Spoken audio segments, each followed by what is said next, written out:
What's going on, guys? Welcome back to the channel and to a quick news update for Battlefront 2. Today we have news on a patch dropping in Battlefront 2, as confirmed by our former community manager, Ben. In a PSA out on Discord, he had this to say: "Just dropping in to let you know we're working on a small patch, should have more info towards the end of next week." He doesn't go into specifics here, but over the last week and a half or so, he's been dropping small hints at what could potentially come in a patch, and that's what we're going to go over in today's video. If you're new to the channel, consider subscribing and getting notified for more Battlefront and Star Wars gaming news. With the content updates coming to an end for Battlefront 2, the news updates will be fewer and further in between, but we're still going to pump them out whenever there's news to talk about, like today. So let's check it out. Since the Battle on Scarif update dropped just over a week ago, most players have been grinding Darth Maul and trying to get his new Old Master appearance, which is locked behind a 5,000 kill grind wall. There were several new hero appearances added to the game in this update, but the Darth Maul one is the only one that's locked behind the grind wall. Two skins that went under the radar, however, that are also locked behind a grind wall are Luke Skywalker's Farm Boy appearance and Leia's Princess appearance. These are not new skins to the game, but they are event exclusives and only come around every so often. Just like the Darth Maul skin, both Farm Boy and Princess are locked behind a 5,000 kill grind wall each for Luke Skywalker and Leia respectively. That's 15,000 kills required between those three specific heroes, which is not an easy task, and DICE has been made aware of this. A newer player brought this to Ben's attention out on the Discord server, and Ben had this in response. He says, "We are looking at this alongside the Maul appearance." And specifically about Maul, he said, "We're currently looking into it and seeing what options we have available.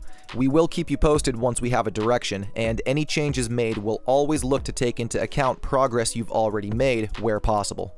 So that's really good news. It's pretty safe to say that any changes they make to the Maul skin challenge will also apply to the challenges for the Luke and Leia appearances as well. There are also several challenges for voice lines and victory poses for a couple of the Clone Wars heroes, which are also locked behind several thousand kill grind walls, and I think it would be safe to say that those will go down alongside the appearance challenges also. I would be surprised if they didn't get changed anyway. These include the newer animated victory poses for Yoda, Darth Maul, Kenobi, and General Grievous, as well as a couple of voice lines and an emote for Darth Maul. Since I'm sure most of us are grinding for it right now, in a comment below, let me know how deep you are in the Old Master challenge for Darth Maul. I'm at about 3,500 kills myself, so we're getting there. Moving on though, another thing Ben brings up is the broken lobby glitch, which is currently plaguing most of the game modes that I'm aware of, at least Supremacy, Galactic Assault, and Heroes vs. Villains. This is where, when you're in a lobby, all the players are on one team, usually the light side, and the other team has absolutely nobody, leading to a stagnant lobby and the game never starting.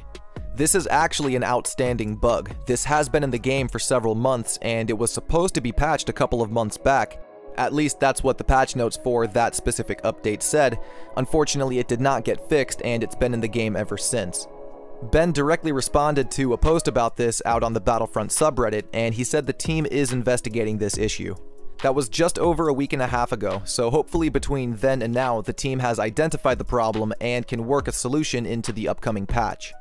Other than the appearance challenges and the broken lobby glitch, there are a bunch of other problems currently in Battlefront 2, such as the very overpowered bots in the co-op mode, the Empire being way stronger than the Rebels in original trilogy Supremacy, and the balancing issues that are currently with a lot of the heroes in the game, such as Darth Vader and General Grievous. Ben describes this patch that's coming soon as a small patch, so obviously it won't be able to address every issue that's currently in the game, but hopefully it fixes some of these major ones, because Battlefront 2 is not in the best state it's ever been. Which is unfortunate coming off of the news that the game is no longer getting content support. It's nice that we are still going to be getting these small patches and hotfixes, and hopefully whatever does not get fixed in this next patch will be addressed in a future one. Now, let's talk about this petition that's been circulating for more paid content for Battlefront 2. If you haven't heard about it, now you have.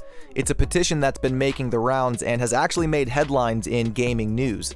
It's a petition asking EA to continue content support for Battlefront 2 in a paid DLC format, similar to how they did it in Battlefront 2015.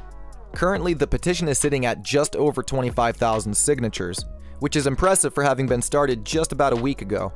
Ben was asked if he personally has seen the petition, and he has said yes, which leads me to believe that it's possible higher-ups at EA have also seen this petition. Now, speaking personally for a second, I do not believe realistically that the petition will bring any kind of change, mostly because EA has plans and they're going to continue with those plans no matter what 25,000 people have to say about it. And that's just me being realistic. I'm not trying to be a downer. In fact, I've signed and shared it myself. And if signing it is something that you'd be interested in, I'll have it linked below in the description. Because my mentality is, even though I don't think it will change anything, it never hurts to try. We could be pleasantly surprised. It's like a you've got nothing to lose and everything to gain kind of thing, so consider it. Before wrapping up today's news update, we have a fun little tidbit of info regarding one of our newer heroes, BB-8. Ben was asked if it would be possible for BB-8 to get a fourth ability where he shoots coins out of him, just like he did in episode 8. And Ben said that that was actually considered as one of BB-8's abilities before they settled on the 3 that he has. While that sounds fun, and it gives BB-8 some ranged opportunities, I'm happy they went with the 3 that they did, because the coins only make so much sense. But with that, that's going to bring this Battlefront 2 news update to an end. I appreciate everybody who tuned in.